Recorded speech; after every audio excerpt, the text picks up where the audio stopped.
আসসালামু আলাইকুম। আমি Arif Ahmed, authorised representative, Dhaka stock exchange. আপনাদের সকলকে আমন্ত্রণ জানাচ্ছি কাই টিভির নিয়মিত স্টক মার্কেট আপডেট ব্লগে। তো আজকের ব্লগে আমরা জানবো হচ্ছে ৩,০০০ কোটি টাকা আসলে পেতে যাচ্ছে আমাদের আইসিবি, এবং এই অর্থটা দিয়ে আসলে আইসিবি কি করবে, কোন খাতে ব্যয় করবে, তার বিস্তারিতটা আলোচনা করব আজকের ব্লগে। তবে আজকের ব্লগে আরেকটি বিষয় আপনাদের সামনে তুলে ধরবো, সেটি হচ্ছে আমরা গতকাল জেনেছি আমাদের বিমান বাহিনীর একজন সদস্য, উনি আসিফ জাওয়ান, তিনি কিন্তু মৃত্যুবরণ করেছেন।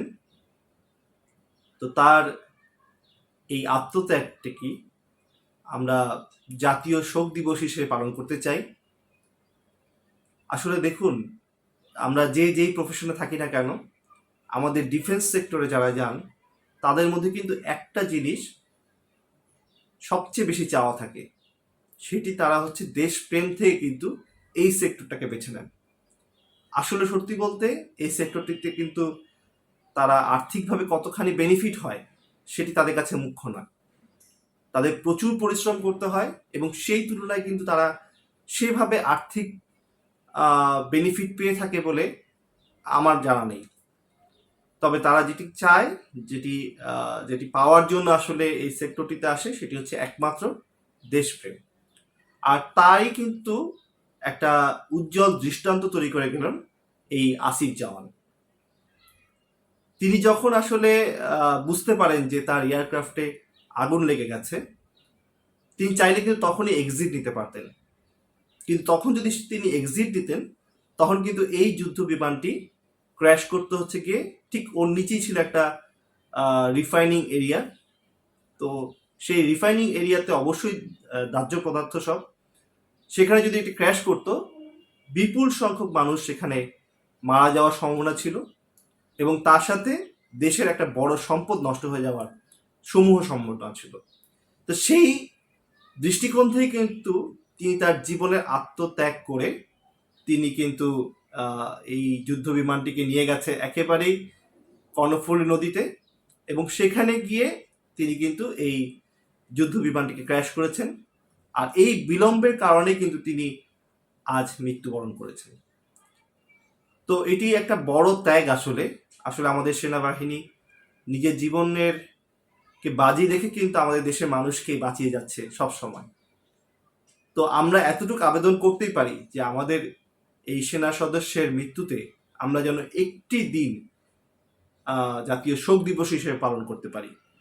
তবে আমার কাছে মনে হয় আসলে যে যাওয়ার সে তো চলেই গেছে, তবে তার প্রতি আমরা যাতে একটা আমাদের জাতির পক্ষ থেকে একটা শেষবারের মতো সম্মান প্রদর্শন করতে পারি, তার একটা ভালো উদাহরণ হবে যদি আমরা এটিকে জাতীয় শোক দিবস হিসেবে পালন করতে পারি।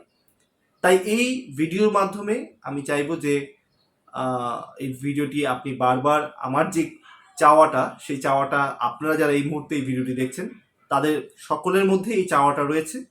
তাই এই ভিডিওটি বেশি বেশি করে শেয়ার করবেন, যেন এই দেশের যারা কর্তা ব্যক্তি রয়েছেন, যারা কর্তৃপক্ষ রয়েছেন, তাদের কাছ পর্যন্ত যেন এই মেসেজটি পৌঁছে যায়। আসলে আমরা যদি সবাই মিলে এই আবেদনটুকু তুলে ধরি রাষ্ট্রের কাছে, অবশ্যই রাষ্ট্রের দায়িত্বপ্রাপ্ত যারা রয়েছেন তারা অবশ্যই আমাদের আবেদনে সাড়া দিবেন। তো আসলে একটু অন্য বিষয় বেশি কথা হয়ে গেল, তবে আসলে বিষয়টি আমাকে খুব নাড়া দিয়েছে, তাই আসলে আপনাদের সামনে তুলে ধরা। তো আমরা আসলে চলে যাব আমাদের মূল ভিডিওতে। আজকের ভিডিও যেটা নিয়ে কথা বলছিলাম, আসলে ৩,০০০ কোটি টাকা পেতে যাচ্ছে আইসিবি। তো আমার ভিডিও যারা দেখেন তারা জানেন, ভিডিওর পুরো অংশটি দেখার জন্য যদি আপনি এই মুহূর্তে ফেসবুক, ইনস্টাগ্রাম বা অন্য কোনো সোশ্যাল মিডিয়া থেকে থাকেন, তবে অবশ্যই আপনাকে যেটি করতে হবে, এই ভিডিওর উপরে একটি লিঙ্ক দেওয়া থাকবে, সেই লিঙ্কে ক্লিক করে খুব সহজে চলে যাবেন আমার কাইট টিভিতে। আর যদি আপনি আমার ইউটিউব চ্যানেলেই থাকেন তবে আর কিছুই করতে হবে না, শুধুমাত্র ইন্ট্রো পর্যন্ত অপেক্ষা করুন। ইনশাল্লাহ ইন্ট্রোর পর আপনাদের সকলের সাথে আমার দেখা হচ্ছে আমার কাইট টিভিতে।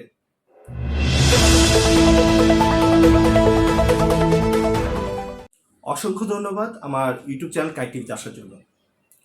তো আসলে আমরা নতুন সপ্তাহে যেতে চলেছি। তো এই নতুন সপ্তাহটাকে একটা নতুন ভালো খবর দিয়ে আসলে শুরু করার জন্য কিন্তু আজকের এই টপিকটি বেছে নেওয়া। আর অবশ্যই এই টপিকটি আমাদের স্টক মার্কেটের জন্য একটা বড় নিউজ হতে চলেছে। তো যদি আপনি এই চ্যানেলে নতুন হয়ে থাকেন তবে আপনাকে বরাবরের মতন একটু অনুরোধ করব চ্যানেলটিকে সাবস্ক্রাইব করে রাখার জন্য, এবং অবশ্যই লাইক কমেন্ট শেয়ার করলে পরে আমি ব্যক্তিগতভাবে অনুপ্রাণিত হব। তো আসলে 3,000 কোটি টাকা পাচ্ছে আইসিবি, কিন্তু কেন? এটি নিয়ে আসলে আমাদের প্রশ্ন। সেটা হচ্ছে রাষ্ট্রীয় মালিকানাধীন আসলে ইনভেস্টমেন্ট কর্পোরেশন অফ বাংলাদেশ, যাকে আমরা আইসিবি বলে চিনে থাকি, মূলত শেয়ার বাজারে বিনিয়োগ করে থাকে। আসলে শেয়ার বাজারে কার্যক্রম বাড়ানো এবং কিছু মেয়াদি আমানত পরিশোধ করার জন্য এই সংস্থাটি সরকারের কাছ থেকে 3,000 থেকে 5,000 কোটি টাকার তহবিল পেতে যাচ্ছে।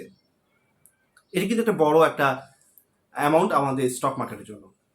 শেয়ার বাজার নিয়ন্ত্রণ সংস্থা Bangladesh securities and exchange commission BSEC, অর্থ মন্ত্রণালয় এবং আইসিবি সংশ্লিষ্ট একাধিক সূত্রে জানিয়েছে অর্থ মন্ত্রণালয়ের ঋণ নিশ্চিত সাপেক্ষে বাংলাদেশ ব্যাংক বিনিয়োগ ব্যাংকটি এই তহবিল সরবরাহ করবে। অর্থ মন্ত্রণালয়ের একজন কর্মকর্তা জানিয়েছেন শেয়ার বাজারে অন্যতম বৃহত্তম বিনিয়োগকারী আইসিবি শেয়ার বাজার কার্যক্রম সমর্থনে সরকারের তৎপর অংশ হিসেবে সরকারি সুপারিশের সাথে সঙ্গতি রেখে এই সিদ্ধান্ত নেওয়া হয়েছে। আইসিবির চেয়ারম্যান সুবর্ণ বড়ুয়া সংবাদ মাধ্যমকে বলেন, শেয়ার বাজারের জন্য সরকারের কাছ থেকে তহবিল সহায়তা পাওয়ার ব্যাপারে আমরা খুবই ইতিবাচক এবং আশাবাদী। সংশ্লিষ্ট কর্তৃপক্ষ আইসিবিকে এই সংক্রান্ত প্রস্তাব জমা দিতে বলেছে এবং আমরা এটি নিয়ে কাজ করছি। আইসিবির এক কর্মকর্তা সংবাদ মাধ্যমকে বলেন, এই তহবিলের বড় অংশ শেয়ার বাজারে বিনিয়োগ করা হবে। তাছাড়া বাজারে সহায়তা দিতে কয়েক বছর ধরে আইসিবি নেওয়া উচ্চ সুদের মেয়াদি কিছু আমানত পরিশোধ করতে হবে এই তহবিলের কিছু অংশ ব্যবহার করে। তিনি বলেন, সরকারি এই তহবিল আইসিবির বিনিয়োগ সক্ষম শক্তিশালী করার পাশাপাশি বাজারকে স্থিতিশীল করার সহায়তা করবে। তাই এটি আমাদের এবং আমাদের শেয়ার বাজারের জন্য খুবই ইতিবাচক হবে। নাম প্রকাশ না করার শর্তে বিএসসির একজন কর্মকর্তা বলেন, তারা তহবিল সম্পর্কে বাংলাদেশ ব্যাংকের সঙ্গে কথা বলেছে। কেন্দ্রীয় ব্যাংক তহবিল দিতে রাজি হয়েছে। তহবিল ছাড় হলে আইসিবির বিনিয়োগ সক্ষমতা জোরদার হবে এবং সামগ্রিক বাজার উপকৃত হবে। আসলে আমাদের শেয়ার বাজারটি যেটি সবচেয়ে বড় যে সমস্যা সেটি হচ্ছে কি আমাদের তারল্য সংকট, এবং এই তারল্য সংকটটাকে দূর করবার জন্য এই অর্থ ছাড়ের বিকল্প কিছু নেই আসলে।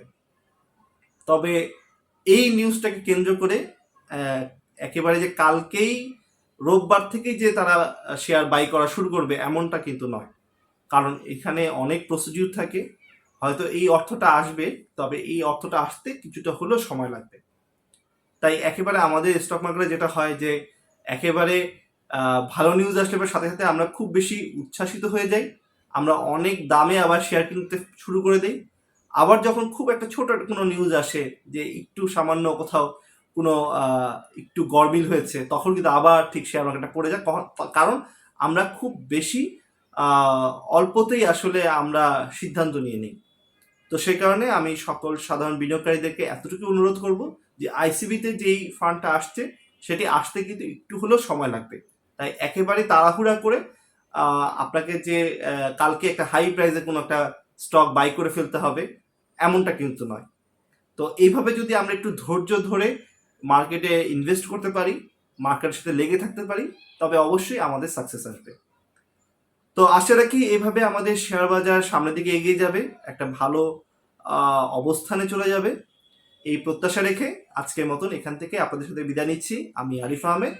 তবে খুব অল্প সময়ের মধ্যে আবার আপনাদের সাথে দেখা হচ্ছে এই স্টক মার্কেট আপডেট নিয়ে। ততক্ষণ ভালো থাকবেন, সুস্থ থাকবেন। আল্লাহ হাফেজ।